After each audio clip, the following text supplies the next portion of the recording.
প্রিয় শিক্ষার্থী বন্ধুরা, আসসালামু আলাইকুম। কেমন আছেন আপনারা? আশা করি সকলে ভালো আছেন।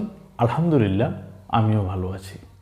আপনারা পৃথিবীর যেখান থেকে এই ক্লাস দেখছেন, আপনাদের সকলের প্রতি আন্তরিক শুভেচ্ছা, অভিনন্দন এবং গভীর ভালোবাসা।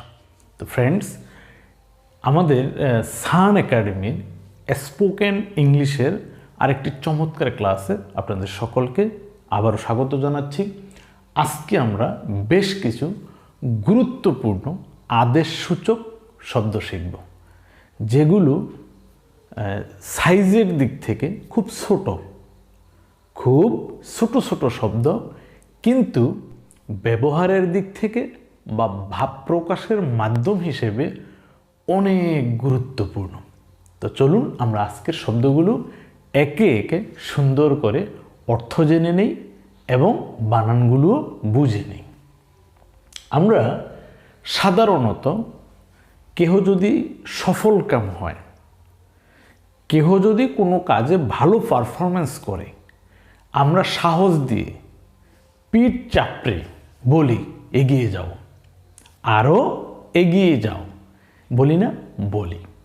আবার কোনো ক্ষেত্রে কাউকে কোনো পথ দেখানোর ক্ষেত্রে, কোনো নির্দিষ্ট কিছু খুঁজে পাওয়ার জন্য আমরা বলে থাকি আরেকটু এগিয়ে যাও, আরেকটু সামনে এগিয়ে যাও, এরকম বলি না? বলি।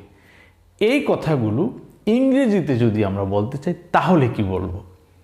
আজকে থেকে আমরা তাহলে সেখানে বলবো গো অ্যাহেড। গো অ্যাহেড, জিও, গো, অ্যাহেড, AHEAD,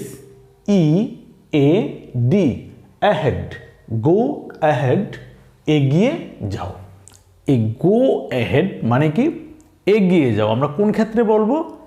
কাউকে সাহস দেওয়ার ক্ষেত্রে, কাউকে উৎসাহ দেওয়ার ক্ষেত্রে, অথবা পথ পরিক্রম করতেও যদি কারো আর একটু সামনে যেতে হয় কোনো কারণে, আমরা বলবো যে একটু সামনে যাও, একটু এগিয়ে যাও। সেই ক্ষেত্রে আজকে থেকে বলবো গো অ্যাহেড, গো অ্যাহেড। ওকে, পরের শব্দটি হচ্ছে লুক অ্যাহেড। সামনে দেখো। লুক অ্যাহেড মানে কি? সামনে দেখো।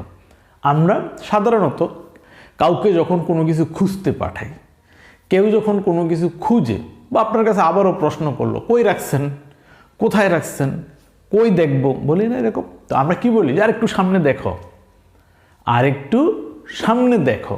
এই জাতীয় কথা ইংরেজিতে বলার জন্য আমরা আজকে থেকে বলবো লুক অ্যাহেড। লুক মানে কি? এই লুক শব্দের অর্থ হচ্ছে তাকানো, আর অ্যাহেড কথার অর্থ হচ্ছে সামনে। তাহলে লুক অ্যাহেড মানে কি? সামনে দেখো বা সামনে তাকাও। ঠিক আছে? তাহলে আজকে থেকে আমরা এই সামনে দেখো না বলে ইংরেজিতে সেখানে বলতে পারি কি? Look ahead. LOOK, look. Ahead, AHEAD, ahead. Look ahead মানে সামনে দেখো। বুঝে গেল ফ্রেন্ডস? আমাদের পরের কথাটি হচ্ছে ড্রাইভ স্লোলি। Drive slowly. আমরা কখনো রিক্সায় উঠি, সিএনজিতে উঠি, প্রাইভেট কারে উঠি, যেখানে উঠি, বাসে উঠি, আমরা অনেক সময় ড্রাইভার যদি খুব দ্রুত চালায় তাহলে আমরা কি বলি? ভাই একটু আস্তে আস্তে চালান, বলি না? আর একটু আস্তে চালান, আর একটু ধীরে চালান, বলি কি না? বলি। এই কথাটাই ইংরেজিতে যদি আপনি বলতে চান তাহলে বলতে হবে ড্রাইভ স্লোলি। Drive slowly. যদি একটু কি বলেন, কাতর সুরে বলেন, অনুরোধের সুরে বলেন, তাহলে কি বলা যাবে সেখানে? প্লিজ ড্রাইভ স্লোলি, দয়া করে আর একটু আস্তে চালান। জি, তাহলে এই আস্তে গাড়ি চালাও বা আস্তে গাড়ি চালান, এই কথাটির ইংরেজিতে আমরা আজকে থেকে বলবো drive slowly. DRIVE, drive slowly. SLOW, slow, LYLY, slowly. Drive slowly. কি বলবেন? Drive slowly. Please drive slowly বলা যাবে। চেষ্টা করবেন, ইনশাল্লাহ হয়ে যাবে। এরপর গো ব্যাক। কখনো কখনো আমরা কাউকে ডাকি, এদিকে এদিকে, আবার কি বলি, যাও তুমি যাও, তুমি যাও, তুমি ফিরে যাও, তোমার দরকার নেই, তুমি ফিরে যাও, এরকম বলি না? বলি। এই যে তুমি ফিরে যাও, কাউকে যদি আপনি ইংরেজিতে বলতে চান তাহলে কি বলবেন? Go back, go back, go back, G O go. এই গো মানে কি? যাওয়া। BACK, ব্যাক, ব্যাক মানে কি? পিছনে। ব্যাক মানে কি? পিছনে। তো এখানে পিছনে না, এখানে হচ্ছে মানে সে যেখান থেকে এসেছিল সেখানে আবার যেন সে চলে যায়, এটা বোঝানোর জন্য আমরা কি বলি? তুমি চলে যাও, তুমি ফিরে যাও, বলি না এরকম? বলি। তো সেই ক্ষেত্রেই আমরা এখন থেকে ইংরেজিতে বলবো গো ব্যাক। কি বলবো? Go back. যদি অনুরোধের সুরে বলতে চাই, প্লিজ গো ব্যাক, দয়া করে আপনি ফিরে যান, দয়া করে তুমি ফিরে যাও, ইত্যাদি। একইভাবে আছে কাম ব্যাক। আপনি কাউকে ঢাকা পাঠালেন, সাপোজ কারো কাছে একটা কাজের জন্য পাঠালেন, কিন্তু ঢাকায় গিয়ে তার কাজটা হচ্ছে না। যে কাজের জন্য পাঠাচ্ছেন সেটা হলো না, হচ্ছে না, যার কাছে পাঠাচ্ছেন তাকে পেলো না, আমরা কি বলি? তুমি চলে এসো, তোমার থাকতে হইব না, বলি না আমরা? তুমি এবার ফিরে এসো। এই যে তুমি ফিরে এসো, তুমি চলে এসো, এই কথাটাকে আপনি আজকে থেকে বলবেন কাম ব্যাক, মানে ফিরে এসো। কি বলবেন? Come back. COME, come, BACK, back, come back মানে কি? ফিরে এসো। আমাদের পরের কথাটি হচ্ছে কাম সুন। আমরা কখনো কখনো কাউকে বলি না, তুমি তাড়াতাড়ি আসো, বলি কি না? বলি। এই যে তাড়াতাড়ি আসো, শীঘ্রই আসো, এই কথাটাই ইংরেজিতে আপনি বলবেন কাম সুন। COME, কাম, কাম মানে কি? এসো। SOON, সুন। এই সুন কথার অর্থ হলো শীঘ্রই, তাড়াতাড়ি, ইত্যাদি। তাহলে কাম সুন মানে কি? তাড়াতাড়ি এসো। একই কথা আপনি অন্যভাবেও বলতে পারেন কাম কুইকলি, কাম কুইকলি। আমরা এর আগে মনে হয় শিখেছিলাম কোনো ক্লাসে এই কথাটি। তাহলে কাম সুন বা কাম কুইকলি মানে কি? তাড়াতাড়ি এসো। তো আজকে থেকে আপনি এই তাড়াতাড়ি এসো কথাটি না বলে ইংরেজিতে বলতে পারেন কাম সুন। ওকে ফ্রেন্ডস, আমাদের এপাশের শব্দ হচ্ছে লেট মি সি, আমাকে দেখতে দাও। বাজার থেকে মনে করেন অনেক কাপড় চোপড় আনলো, সবাই দেখতেছে, আমরাও ফাঁক দিয়ে গিয়ে কি বলি? আমারে দেখতে দাও, আমারে দেখতে দাও, বলি না? বলি। এরপর যে কোনো একটা জিনিস সবাই দেখতেছে, ডিসিশন নিতে পারতেছে না, আমরা কি বলি ফাঁক থেকে?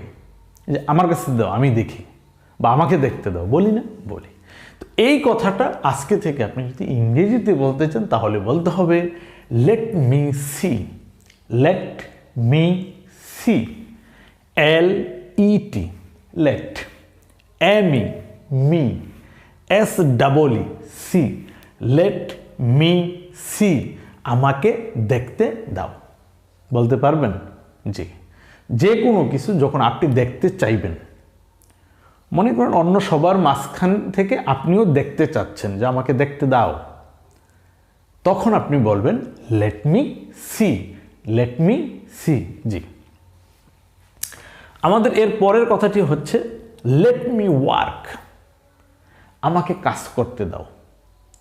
কখনো কখনো এরকম হয় না, আমরা কাজ করতেছি, ফ্রেন্ড একজন আসলো, আইসা জোরাজুরি শুরু করলো, আমার সাথে চল বাজারে চল, এখন কাজ করানো লাগবে না, আমরা বলি না? কাজ বিকেলে করিস, এখন চল।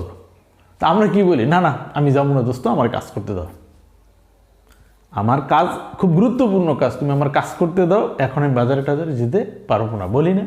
বলি। মানে কেউ ডিস্টার্ব করতেছে, কাজ করতে দিতে চাচ্ছে না, তখন আমরা রিকোয়েস্ট করি বা বলি আমাকে আমার কাজ করতে দাও, বলি না? এই কথাটা যদি আপনি ইংরেজিতে বলতে চান কি বলতে হবে? Let me work, let me work, আমাকে কাজ করতে দাও। LET, let, ME, me, WORK, work, let me work, আমাকে কাজ করতে দাও। ঠিক আছে, এরপর লেট মি গো, আমাকে যেতে দাও। আপনি কোনো আত্মীয়র বাসায় বেড়াতে গেলেন, সাথের অন্য সবাইকে থাকার জন্য রিকোয়েস্ট করতেছি, কিন্তু আপনি বললেন না আমার কাজ আছে, প্লিজ আমাকে যেতে দেন, আমি থাকবো না। আমরা এরকম বলি না? বলি। কেউ জোরাজুরি করতেছে থাকার জন্য, বাদ সাধতেছে থাকার জন্য, আপনি বলেন, আমি বলি, কি বলি? আমাকে যেতে দিন, আমি থাকবো না, বলি না? এই যে আমাকে যেতে দিন, ইংলিশে কিভাবে বলবো? Let me go, let me go, আমাকে যেতে দিন, বলা যাবে? আচ্ছা, এরপর দেখেন এখানে আছে লেট হিম পাস, তাকে যেতে দাও। আমরা কখনো কখনো যেমন কয়েকজনের মধ্যে সবাইকেই বলতেছি থাকতে, কেহ একজনের রিকোয়েস্ট যে সে থাকবে না, তা আমরা কি বলি? ঠিক আছে, ওরে যেতে দাও। আমরা বলি না? ওরে যেতে দাও, ওরে আটকানো দরকার নেই, এরকম বলি। জি, এই যে ওকে যেতে দাও বা তাকে যেতে দাও, এই কথাটাই ইংরেজিতে হচ্ছে let him pass. L E T let, HIM him, PASS pass. এই পাস শব্দটির আসল অর্থ হচ্ছে অতিক্রম করা, কোনো কিছু অতিক্রম করে যাওয়া, পাস। জি, তো এখানে তাকে যেতে দাও বলতেই সেই পাস কথাটি ব্যবহার করা হয়েছে। এখানে পাস ব্যবহার না করে আপনি গো ব্যবহার করলেও কিন্তু কথাটি হবে। যেমন লেট হিম গো, তাকে যেতে দাও বলা যায়। আবার লেট হিম পাস, তাকে যেতে দাও, এটাও সুন্দর বলা যায়। তো মনে রাখবেন। এরপর কথাটি অনেক সুন্দর। আমরা কখনো কখনো এমনটি করি, যেমন একটা মানববন্ধন হচ্ছে, কোনো মিছিল হচ্ছে, আমরা একসাথে দাঁড়িয়ে কোনো প্রোগ্রাম করতেছি, তখন মাঝখানের পথ রেখে আমরা কি করি? দাঁড়াই। তো আমরা যেমন কেহ একজন যদি পথের মাঝামাঝি চলে যায়, লাইন ছেড়ে এলোমেলো হয়ে যায়, আমরা কি বলি? এমনি না দাঁড়িয়ে এক পাশে দাঁড়াও, বলি না? এক পাশে দাঁড়াও। এই যে এক পাশে দাঁড়াও, এই কথাটি ইংরেজিতে আপনি কি বলবেন? মুভ এ সাইড, মুভ এ সাইড। মুভ মানে কি? নড়াচড়া, চলা, সরে আসা ইত্যাদি। এ সাইড মানে এক পাশে। তা মুভ এ সাইড, এক পাশে দাঁড়াও। কি বলবেন? মুভ এ সাইড। আজকে থেকে যখন আপনি কাউকে বলবেন যে এক পাশে দাঁড়াও, এক সাইডে দাঁড়াও, আমরা এরকম বলি না? জি, সেই কথাটা ইংরেজিতে আপনি বলবেন মুভ এ সাইড, প্লিজ। এই ক্ষেত্রে ওই যে যদি অনুরোধের সুরে হয় তাহলে কি লাগিয়ে দেবেন? প্লিজ, মুভ এ সাইড, দয়া করে এক পাশে দাঁড়ান। ঠিক আছে? এরপরে আমাদের শব্দটি হচ্ছে জাস্ট লিসেন। আমরা এই কথাটা প্রায় সময় বলি যে প্লিজ একটু শুনেন তো, বলি না? দয়া করে একটু শুনেন, একটু কথা শুনেন, বলি কি না? বলি। রাস্তায় হাঁটার সময় আপনার ঠিকানা জানার দরকার, আপনি একজন পথিককে কিন্তু বলেন বা একটু শুনেন তো প্লিজ, বলি কি না? বলি। আপনি একটা মার্কেটে যাচ্ছেন, অমুক দোকানটা খুঁজে পাচ্ছেন না, আপনি কেহ একজনকে, কোনো দোকানদারকে বলতেছেন যে ভাই একটু শুনেন তো প্লিজ। এই যে একটু শুনেন তো, ইংরেজিতে এই কথাটা কিভাবে বলা হয়? Just listen, just listen.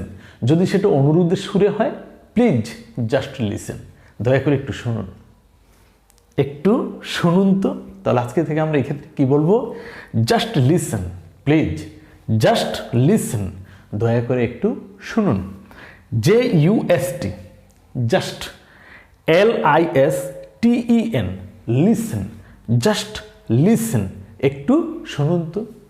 আর নম্রতার খাতিরে অনুরোধের সুরে বলতে চাইলে বলতে হবে প্লিজ জাস্ট লিসেন, দয়া করে একটু শুনুন তো। জি, তো ফ্রেন্ডস, এই কথাগুলো কিন্তু ছোট। আপনার আসলে যদি বোধগম্যতা থাকে, বুঝার ক্ষমতা থাকে, তাহলে আপনি এতক্ষণে বুঝতে পেরেছেন যে আমাদের জীবনের প্রতিদিনের কথাবার্তা, এই ছোট ছোট কথাগুলো কত দরকার। ঠিক কি? তো দেখেন আজকে আমরা কি কি শিখলাম। আজকে আমরা শিখলাম কাউকে যদি আমরা বলতে চাই এগিয়ে যাও, সেক্ষেত্রে আমরা বলবো গো অ্যাহেড। কাউকে যদি আমরা বলি যে সামনে দেখো, কি বলবো? Look ahead. আস্তে গাড়ি চালাও, ড্রাইভ স্লোলি। ফিরে যাও, গো ব্যাক। ফিরে এসো, কাম ব্যাক। এই শব্দ কিন্তু যারা ইতিমধ্যে প্রেম করে, সম্পর্ক করে, বিয়ে করে আলাদা হয়ে গেছে, তারা তার সঙ্গীকে, প্রিয়জনকে কি করে? অনুরোধ করে, প্লিজ কাম ব্যাক, ফিরে এসো, আবার ফিরে এসো। জি, এই শব্দ কিন্তু হেরা খুব ভালো জানে। তাহলে কাম ব্যাক মানে কি? ফিরে এসো। কাম সুন, তাড়াতাড়ি এসো। লেট মি সি, আমাকে দেখতে দাও, আমাকে কাজ করতে দাও। লেট মি ওয়ার্ক, আমাকে যেতে দাও।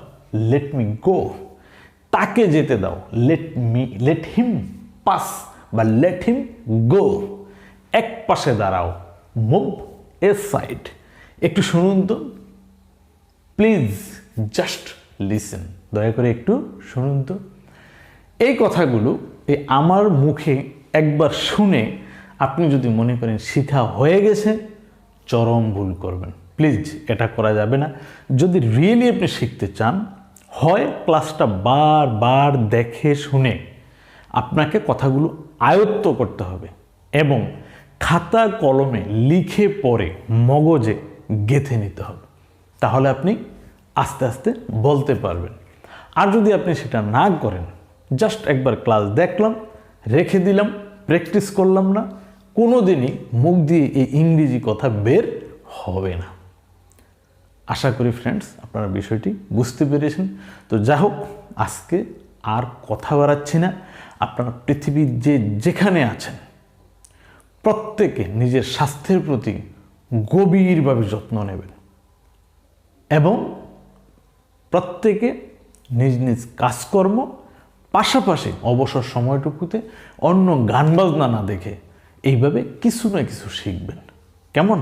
তো ফ্রেন্ডস, যদি আজকের ক্লাস একটু ভালো লাগে, প্লিজ লাইক, আপনাদের বুদ্ধি, পরামর্শ, কথা যদি থাকে কমেন্টস, আর আপনি আমার চ্যানেলে একেবারে নতুন হয়ে থাকলে প্লিজ চ্যানেলটি সাবস্ক্রাইব করতে যেন ভুল না হয়। Thank you very much. আল্লাহ হাফেজ।